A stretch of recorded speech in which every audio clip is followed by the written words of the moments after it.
सभी का स्वागत है हमारे YouTube channel study with Dharmveer PD class में। फ्रेंड्स, आज हम फिर से एक नई वीडियो को लेके आ गए हैं।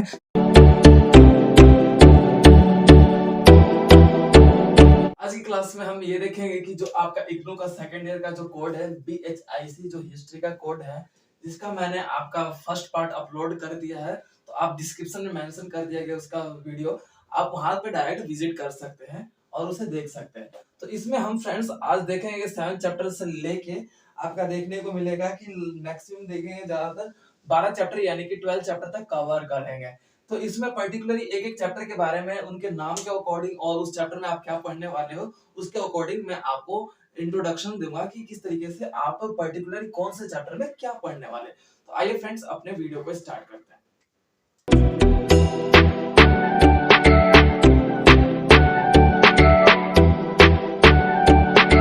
चैप्टर में आप क्या पढ़ने वाले हो? प्रशासनिक संरचना। तो फ्रेंड्स, प्रशासनिक संरचना यानी कि प्रशासन से है, यानी जैसे कि मान लीजिए कि हमारे प्रशासन यानी कि हमारे जो तौर तरीके, जो कानून व्यवस्था, जो हमारे आसपास के वातावरण में जो कानून जिस प्रकार से लागू है, या फिर बोल सकते हो कि जिस तरीके से आपका पहले क्या होता था कि पर्टिकुलरली जो गांव में आपका देखा जाता है कि एक सरदार के रूप में, या फिर बोल सकते हो कि गांव का मुख्य पंचायत होता था, उस तरीके से आपका देखा जाता था, तो वो भी एक प्रशासनिक व्यवस्था थी। तो हमारा देखा जाता है कि पूर्ण रूप से जब मुगल शासन व्यवस्था हमारे ऊपर शासन करने आए, तो उन्होंने अपने प्रशासन तौर तरीके या फिर अपने राजा और रजवाड़ों के रूप में, सैनिक व्यवस्था के रूप में अपने प्रशासनिक तौर तरीके या फिर कानून व्यवस्था को आगे बढ़ाने का प्रयास किया। तो आप चैप्टर नंबर 7 में यही देखेंगे कि सैनिकों का हस्तक्षेप और उनके सैनिकों के द्वारा किस प्रकार से लोगों पर, और एक बोल सकते हो कि भारत के मतलब शासन व्यवस्था पर किस प्रकार से उनका आधिपत्य या फिर शासन व्यवस्था रहा है।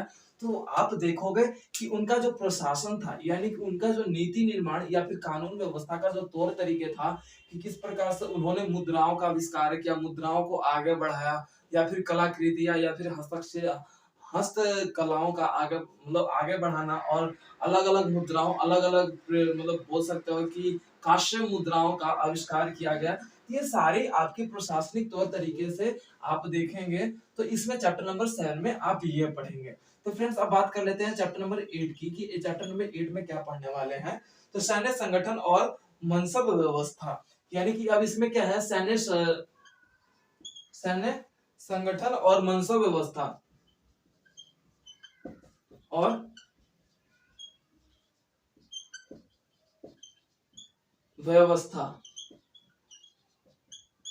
बात कर लीजिए फ्रेंड्स की सैन्य संगठन और मनसब व्यवस्था, यानी कि आप चैप्टर नंबर 8 में ये पढ़ेंगे कि जो सैन्य संगठन थे, यानी कि जिस प्रकार से प्रशासन व्यवस्था था, तो उन्होंने सैनिकों का मतलब सैनिकों को आगे बढ़ाया कि हाँ, आप लोग हमारे मतलब प्रशासन व्यवस्था का देख रेख करेंगे, और उनके द्वारा किस प्रकार से मनसब व्यवस्था को आगे बढ़ाया।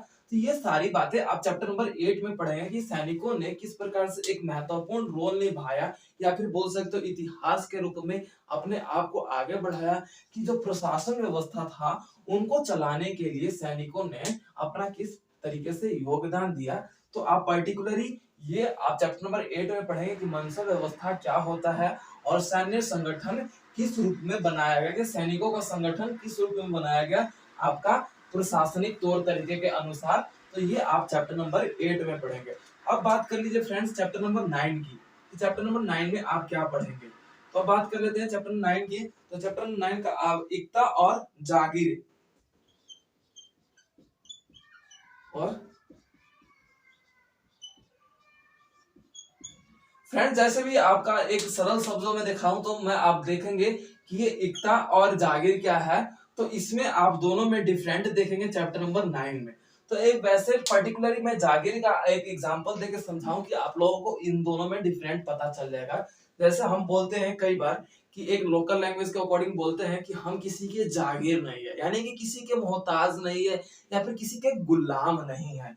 तो आप यहाँ पे क्या देखोगे, यानी कि यहाँ पे हुकूमत और जागीर देखोगे, और हुकूमत करने वाला व्यक्ति ही कहीं ना कहीं जागीर चलाने का प्रयास करता है। उसके उसके नीचे ही लोग उसके नीचे ही कार्य करते हैं, या फिर उनका ही एक बोल सकते हो दबदबा बना रहता है। तो ये आप चैप्टर नंबर 9 में पढ़ेंगे कि इक्ता क्या होता है और जागीर का मतलब क्या होता है, और किस तरीके से मुगल शासन व्यवस्था हमारे ऊपर या फिर प्रशासनिक जब संरचना का शुरुआत हुआ, तो किस प्रकार से इन दोनों का हमारे मतलब भारत स्थल पर उनका किस तरीके से एक अंश पाया जाता है, क्या क्या तौर तरीके पाए जाते हैं। और जागीर हमारे जो बोल सकते हो जमीन से भी डेडिकेट करता है कि हमारे जमीन, ये जो हमारे बोल सकते हो हमारा जो स्वराज था, मतलब पहले तो स्वराज नहीं था, लेकिन भारत जो हमारा खुद का एक बोल सकते हो कि हमारी मातृभूमि थी, तो उस पर किस प्रकार से मुगलों का आधिपत्य या फिर प्रशासन व्यवस्था का आधिपत्य बरकरार रहा, तो उसी के बारे में हम चैप्टर नंबर 9 में पढ़ेंगे। अब बात कर लेते हैं फ्रेंड्स आपके खंड ग की, कि जब चैप्टर नंबर 10 में आप क्या पढ़ेंगे। तो चैप्टर नंबर बात कर लेते हैं चैप्टर नंबर 10 की। तो चैप्टर नंबर 10 की बात है तो आपका भू स्वराज, आपका चैप्टर नंबर नाम का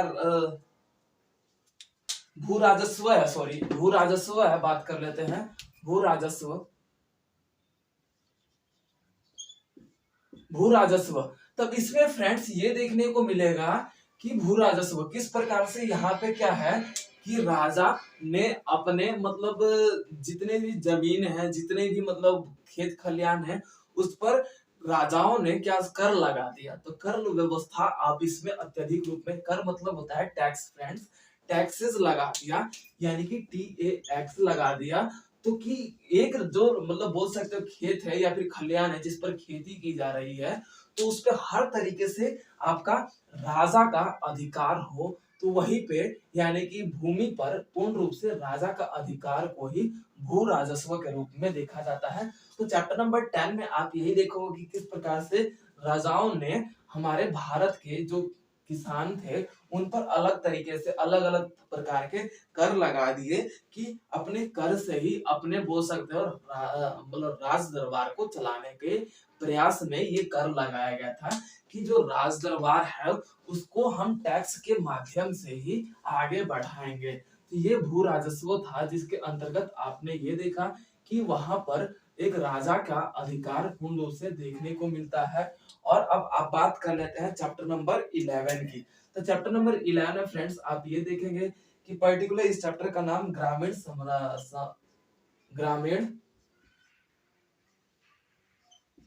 समाज। तब इसमें ये देखेंगे फ्रेंड्स कि जो ग्रामीण समाज, आपको भी पता है कि नगरीय समाज होता है, ग्रामीण समाज होता है और शहरीकरण, इस तरीके से आप पढ़ भी चुके हो। तो फ्रेंड्स अब बात कर लेते हैं ये चैप्टर नंबर 11 में कि अलग अलग क्षेत्रों को अलग अलग तौर तरीके से वो टुकड़े होते गए और उन पर बिखराव होता गया, और वो अलग अलग टुकड़ियां क्या हुआ, ग्रामीण समाज का निर्माण करने लगे। कहने का मतलब ये है कि जो छोटे छोटे मतलब गढ़ थे, जो गढ़ थे वो छोटे छोटे टुकड़ों में विभाजित होने लगे, और उन टुकड़ों में निवास कर रहे लोग वो ग्रामीण क्षेत्र का आविष्कार या फिर बोल सकते स्थापना किया, और उनके द्वारा जो समाज बनाया गया था, तो वो कहीं ना कहीं गरीबी रेखा या फिर बोल सकते हो कि मतलब वो पिछड़े रूप में थे। तो उस स्थिति से वो अपने आप में मुगलों के खिलाफ या फिर रजवाड़ों के खिलाफ के द्वारा जो भी फैसले लिए जाते थे, जो भी निर्णय लिए जाते थे, तो वो पूर्ण रूप से उसे फॉलो करते थे। तो ये ग्रामीण समाज के रूप में आप पढ़ेंगे कि उन पर किस प्रकार से ग्रामीण लोगों पर अत्याचार किए गए, किस प्रकार से कानून व्यवस्था को जबरदस्ती थोपा गया। ये सारी बातें हम चैप्टर नंबर 11 में पढ़ेंगे। तो फ्रेंड्स अब उसके बाद हमारा आखिरी इस में आता है, इस टॉपिक में आपका चैप्टर नंबर 12। चैप्टर नंबर 12 की बात कर लेते हैं फ्रेंड्स। तो इसमें आता है आंतरिक व्यापार।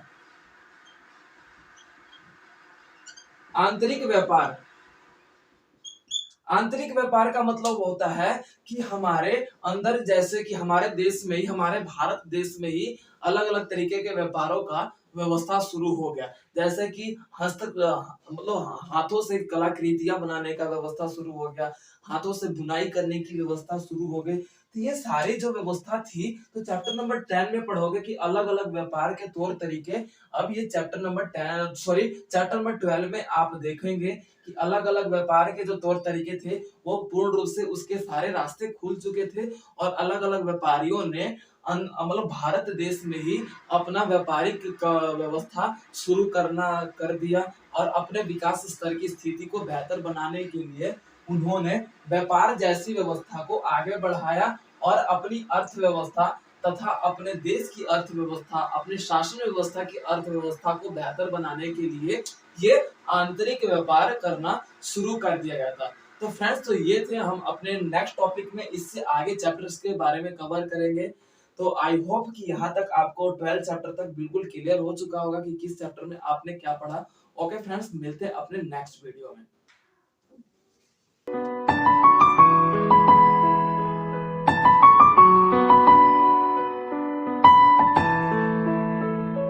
तो वीडियो को like, comment, share and subscribe करना ना भूलें।